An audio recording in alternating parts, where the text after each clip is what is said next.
Et pour en savoir plus sur ces journées mondiales de la sécurité et santé au travail et africaines de prévention des risques, nous recevons pour vous un invité, le directeur de la sécurité et santé au travail, Abdou Karim Ouedraogo. Bonjour et bienvenue. Bonjour. Alors, éclairez-nous pour commencer, quels sont les différents cas qui sont qualifiés de risques professionnels? Alors, les risques professionnels comprennent deux grands champs, à savoir les accidents de travail et les maladies professionnelles.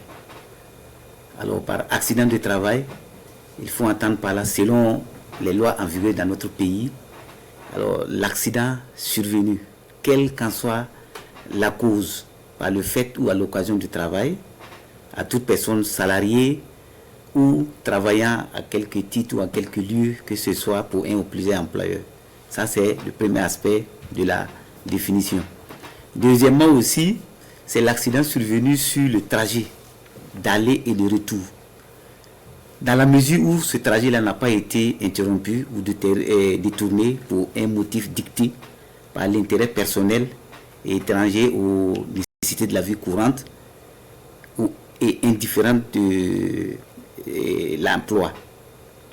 Voilà.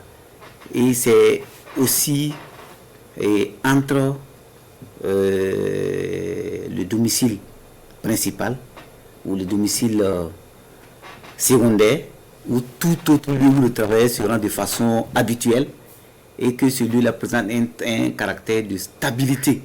Voilà, c'est pas une fois seulement et puis revenir et quand ça se fait, non. Il faut que ça présente un caractère de stabilité. Et pour terminer par rapport au trajet, le lieu où, entre le restaurant, la cantine ou d'une manière générale où le travailleur prend habituellement ses repas ou perçoit sa rémunération. Et puis pour terminer, il y a le cas des missions qui sont dûment autorisées par l'employeur. Si un accident arrive dans ce cadre-là, c'est pris en charge comme un accident de travail. Voilà. Et pour la maladie professionnelle, alors il faut dire qu'il y a un tableau qui regroupe l'ensemble des maladies qualifiées de maladies professionnelles. C'est un tableau à triple colonne, dont la première est réservée à la maladie. La deuxième, c'est le délai de prise en charge. Ça veut dire c'est ce délai-là qui permet d'apprécier si votre maladie est professionnelle ou pas. Et la troisième colonne, c'est les tâches que vous exécutez au cours du travail. Et c'est à partir de ces tâches-là qu'on peut voir est-ce que votre maladie est effectivement une maladie professionnelle ou pas. Est-ce que ce tableau-là prend en compte les maladies mentales qui ne sont peut-être pas si simples à lier avec le contexte professionnel? Et toutes les maladies qui ne peuvent pas être démontrées scientifiquement ne sont pas prises en compte dans le tableau. C'est ce que les médecins peuvent prouver. Les maladies dont les examens peuvent prouver que votre travail est responsable de votre maladie, qui sont prises en charge dans le tableau des maladies professionnelles. D'accord. Est-ce qu'il y a des chiffres de maladies professionnelles dans le monde, au Burkina? Oui, bien sûr. Alors, au niveau mondial, alors si on se réfère aux statistiques du Bureau international du travail, alors chaque jour, 6000 personnes en moyenne meurent des suites d'un accident de travail ou d'une maladie professionnelle. Donc, rapporté à une année, ça fait environ 2 300 000 personnes. Et cette même source nous révèle qu'il y a 270 millions de cas d'accidents qui se produisent dans le monde chaque année. Et 160 millions de cas de maladies professionnelles qui sont enregistrés au niveau des organismes chargés de cette question-là. Et au Burkina Faso, la situation est également inquiétante. Voilà, parce que si on prend la période 2017-2022, les deux organismes de prévoyance sociale, à savoir la CNSS et la Carrefour, ont enregistré ensemble près de 10 550 cas d'accidents de travail et de maladies professionnelles qui ont été déclarés. Mais ce chiffre, il est minime parce que nos sorties sur le terrain nous ont permis de rendre compte qu'il y a des accidents ou des maladies qui n'ont pas été déclarées. Voilà, qui n'ont pas été déclarées. Et si on prend la seule année 2022, ça a été dit dans le reportage tout à l'heure, c'est près de 1800 cas d'accidents de travail et de maladies professionnelles qui ont été enregistrés.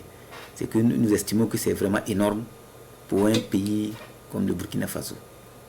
Alors, ces journées-là sont célébrées sous le signe des défis de stratégie d'intervention dans les secteurs d'activité à fort potentiel de risque, aussi en lien avec les changements climatiques.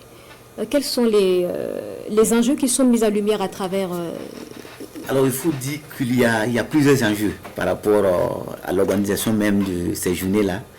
Et le premier enjeu qu'on a envie de dire tout de suite ici, c'est faire connaître l'ampleur des risques professionnels et leurs conséquences à travers le monde et au Burkina Faso. Le deuxième enjeu, alors, c'est faire prendre conscience de la dangerosité du milieu de travail et la nécessité de prévenir les risques professionnels. Alors, comme troisième enjeu, c'est d'inciter vraiment les employeurs et les travailleurs à développer une culture de la prévention des risques de façon permanente sur les lieux de travail.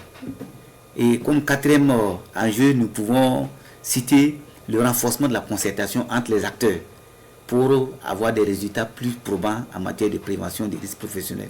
Et pour terminer, je dirais que comme dernier enjeu, c'est le renforcement de la collaboration et la synergie d'action entre les acteurs, voilà, pour assurer vraiment une meilleure prévention des risques professionnels. Et quelles sont les activités que vous prévoyez à l'occasion de ces journées qui sont célébrées conjointement aujourd'hui? Alors, il y a plusieurs activités qui sont prévues, dont notamment la cérémonie officielle qui a été commémorée ce matin à Limé-Banouguin. Mais en plus de ça, il y a d'autres activités d'information et de sensibilisation, notamment les diffusions de films sur les risques professionnels en milieu de travail, des émissions radio, et un cross populaire qui a eu lieu le 25 avril dernier. Il y a des rencontres de concertation, il y a un atelier de concertation sur le thème, voilà, le sous-thème de la journée africaine de prévention des risques professionnels, à savoir les stratégies d'intervention dans le secteur informel et dans qu'on appelle là, ce qui concerne les travailleurs libéraux, ceux qui travaillent pour eux-mêmes. Voilà. Donc c'est toute une série. Il y a aussi un tournoi de Maracana dénommé tournoi de la prévention, dont la finale se joue demain. Voilà. Il y a aussi des visites des lieux de travail qui ont eu lieu à Ouagadougou ici et dans d'autres régions du pays. Tout ça pour informer, pour sensibiliser, pour attirer l'attention, voilà, sur le fait qu'on doit prendre au sérieux cette question des risques professionnels. Et dans la perspective, est-ce que vous prévoyez des actions fortes en dehors de cette journée de célébration? Bien sûr, en termes de perspective, déjà, nous prévoyons l'institution d'un prix pour récompenser en tout cas les entreprises qui se seront distinguées positivement, voilà, dans le domaine de la prévention des risques professionnels. Parce que comme on le dit, le premier capital de toute entreprise, c'est l'être humain. Et il a besoin de prévention, de protection. Sinon, c'est lui qui a fait le reportage, c'est la victime qui a fait le reportage tout de suite. C'est ça qui nous arrive très vite si nous ne faisons pas attention. Et comme autre élément que je peux ajouter, c'est de faire en sorte que la culture de la prévention soit une réalité dans toutes les entreprises, que ce soit des entreprises publiques ou des entreprises privées. Voilà. Parce que ce sont là les défis, les perspectives que nous nous donnons pour relever ça, en tout cas dans les mois à venir. Merci beaucoup, Monsieur Abdou Karim Ouedraogo. Vous êtes directeur de la sécurité et santé au travail. Restez avec nous pour la suite de ce journal.